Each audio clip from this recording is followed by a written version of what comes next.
This is the second in my series, Deconstructing the Political Construct that is Racism. The first, posted below, is Systemic Racism or Systemic Rubbish. Please watch it or read it. Essentially, what I want you to keep in mind, as I explained, is that racism is a mindset or a worldview. It manifests in impolite and politically incorrect words. These can be written, spoken, preached, tweeted, whatever. For the sake of accuracy, so that we accurately match the concept to reality, the definition of racism must remain extremely narrow. You will soon see why. So, you ask, if that's all racism is, then what was that knee on George Floyd's neck? Was that not racism? And my answer is very plainly no. Categorically, that was not racism. On the facts, the knee on Mr. Floyd's neck was a knee on a man's neck. That's all it was. That's all you can take away from the chilling video recording in which Floyd expires slowly as he pleads for air, 8 minutes and 46 seconds. There are laws against what happened between the former officer and Mr. Floyd. And the law's scope is not to decide whether the offending officer is a nice man or a correct thinking individual, but whether Mr. Chauvin had committed a crime. About the officer's mindset, the most the law is supposed to divine is criminal intention. Was the officer whose knee pressed on Floyd's neck acting with a guilty mind or not? Fact-finding is what the law is about. The law is not about social justice to pacify the sensitive soul. If racism looks like a felony crime, then it must be prosecuted as nothing but a crime and debated as such. In the case of the officer, Mr. Chauvin, a mindset of depraved indifference seems to me to fit the act in the video. Stick narrowly to the actions, not to the actor's thoughts.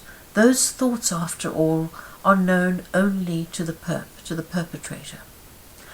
I'm not here denying the reality of racially motivated crimes.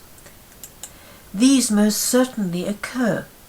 I am only here refuting the legal and ethical validity of a racist mindset in the prosecution of a crime. This is because a life taken due to racial or anti-Semitic hate is not worth more than a life lost, say, to spousal battery or a home invasion. The law then must meet justice according to the rules of evidence, proportionality, and due process. Other than intent, references to the thoughts and words that accompanied a crime should be absolutely irrelevant, be they racist, sexist, ageist, or anti-Semitic. Sniffing out thought crimes or speech criminals as though they were felons is a no-no for all self-respecting classical conservatives and libertarians. We should never persecute or prosecute thought criminals for words not to our liking, unless these threaten actual violence.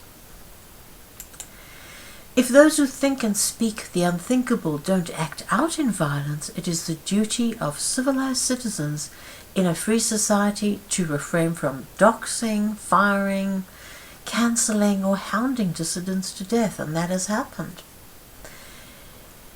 In the case of criminal acts of aggression, racist thoughts or taunts that accompany the violence should be absolutely irrelevant. If all lives matter, then the victimization of one innocent because he's Jewish or black is not a more egregious offense than the harming of another innocent person just because. Thoughts and words spoken or written that are not politically polite, for example racism, ought to retain protected status and be kept out of the reach of sticky paws, the sticky paws of lawmakers, bureaucrats, mediocrats, educrats, technocrats, on and on. There's no shortage of meddlers. Look, Good people are being pushed to the floor. The mental anguish and material loss that an accusation of racism carries in America is untold. It's crystal clear that the constitutional freedoms guaranteed by the First Amendment to the Bill of Rights have been lost.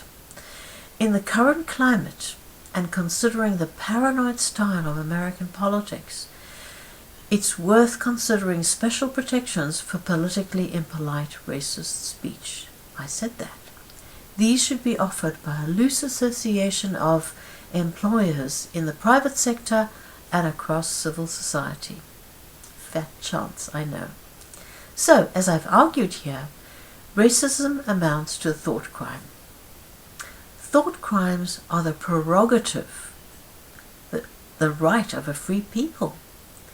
To intellectually disembowel and defang the left, the right must unapologetically reject the very idea of policing, purging, prosecuting, persecuting people for unpopular ideas. Ta-ta!